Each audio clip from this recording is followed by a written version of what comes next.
assignments. Do you expect an up-tempo game from Kansas? Oh yeah, that's how they play. They really look to push the ball, transition.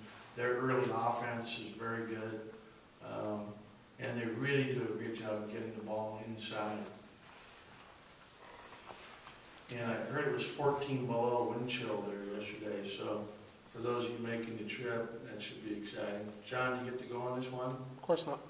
Okay. This one you might not miss, just in terms of the weather, anyway. We know Ryan Finney's happy. He's getting going home to the homeland. And, so that's a positive. Yeah. Back to the farm. Coach, on defense, is a lot of it just pure defensive effort too, do you think? Yeah, I don't know. I mean, yeah, it's learning how to play harder and do, and really it's a pride thing. I mean, when you go back and like one of the things I did after we watched that film for 2 hours and 40 minutes, I talked to our team, and I was talking to them obviously the whole time during the film, but I wanted them to see what really good defense looks like, and so I actually had Jason Ludwig, my video coordinator, pull about 15 or 20 clips from the team's past. You're showing them how they head screens, or how they double the post, or how they extend screens and bump curls. We had all these great edits of former teams, and just they're doing the same things I'm asking them to do, and they did it great. I mean, Bahamute, when you go back and think about some of the guys we've had here, I mean, a great defensive team and a great defensive player takes things personally.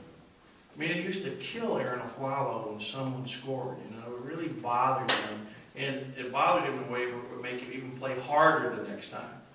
And same thing with Luke, same thing with Russell, same thing with Darren. I mean, really a great sense of pride, and therefore that makes you dig in hard and really exert the effort that it takes to be great defensively. Because it's the little things.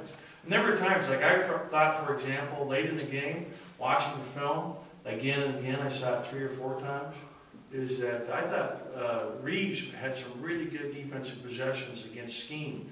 And even on a couple of them, the guy still scored. The guy's a really good player, but I was really pleased with his effort because of where he started out a year ago. Really not knowing much about it, ever being asked and expected to play great defense. And are you seeing signs of guys taking it personally?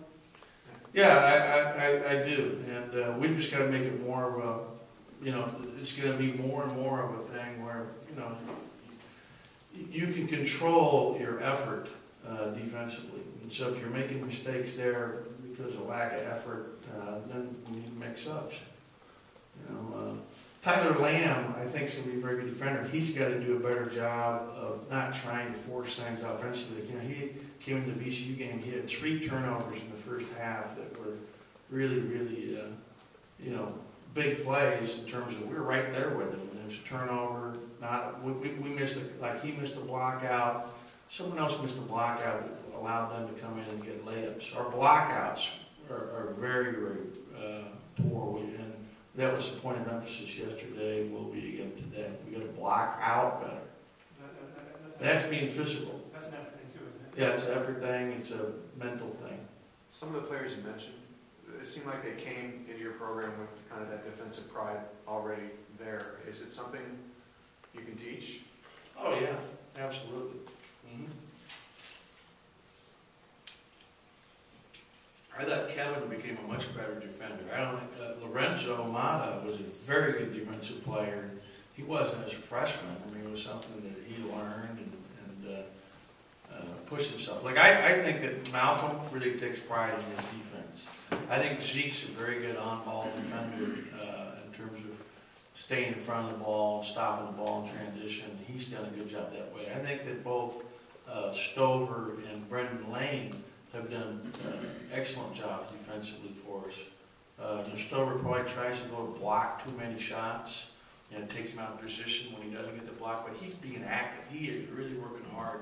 He's got to play more minutes than he's playing. I need to utilize him more because he brings an energy and a passion, and he really has done a nice job. I've been really pleased with him. He's playing 9 minutes a game right now. How about Nelson and Honeycutt? They've got to get better defensively in both of them. Coach, what about Matt Carlino? Is he available? Yeah, he's practiced the last 2 days, and so he's getting back into things now. Really, I didn't use him in New York because he had 1 practice in 2 weeks. So in terms of really, conditioning wise, when we came back Saturday, he shot, around and did some conditioning.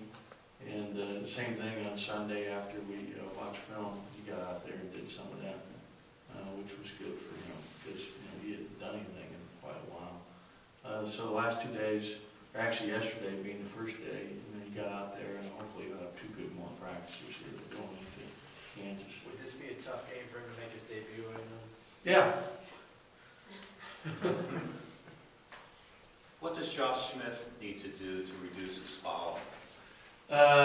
You know what? We just talked about that earlier today, and he has a habit of reaching, and he's got to play with his feet, and some of it is just he's got to get in better condition so he doesn't become tired or play fatigued at all. But he had some bad calls go against him, and I told him, I made it very clear to him that, hey, the biggest guy always gets seemed to be singled out and gets the most calls against him. He had a terrible call in the Villanova game when he was clearly there for a charge. The guy ran him right over. It was a horrible call. We got a couple bad calls in that game late. Another one was Malcolm blocked a shot, and they called a late whistle and called a foul. I was really disappointed in a couple of the calls that went against us. But Josh has had more than his fair share. And then they don't never, it's sometimes like we had one film, in the film, and I showed it to the team, there was one time against VCU, where he's in there to rebound, and there's a player from VCU, a guard, that actually has both his arms wrapped around Josh like this. And he's actually grabbing him into a bear hug, and then the shot goes out the rim, and he releases and gets the ball. And it's like, it's right there. And so, I'm explaining to Josh, you can't allow guys to do that. If they're going to do that, you got to get them off you. He literally, I can show it to you in the film. Guy's got his arms wrapped around him in a bear hug. But they, Shaq learned, all these big guys learned that they allow the big guys to get beat up sometimes. With fewer fouls, his minutes would increase. Yeah, he's averaging a foul every 4 minutes he plays right now. He's got 20 fouls in 80 minutes of play, 16 minutes a game. So, we need him. And we need to do a better job getting him the ball offensively, which I thought we did as a focus yesterday in practice and to help us. Yesterday, because he's a very good passer. Not only can he score down low and is a problem to match up with, he's an outstanding passer. For a kid with his size, I really like his ability to pass the ball. So he's got to get more touches. And part of that too is him doing a better job sealing, really getting low and big, and really demanding the ball. And demanding the ball in a way where it's not a selfish thing. No, there's not one kid on our team that would say, oh yeah, Josh is selfish, he wants to shoot it every time. He's extremely unselfish. We got to play through him more. We have an opportunity to do that. And it took us a while to figure that out, even when we had the likes of Kevin Love here. It wasn't, it's something that teams got to learn and get better at. We had an experienced team at that time. This is the last year of the Pac-10, Big 12 hardwood series. Are you happy to see that go? Yeah, well, UCLA doesn't need any kind of scheduling gimmicks to help us get games against good people. People want to play us. It's helped some of the other people in our league be able to get, BCS type opponents to play them in a home and home. It's not something that we need help with. Any other questions? Okay, thank you.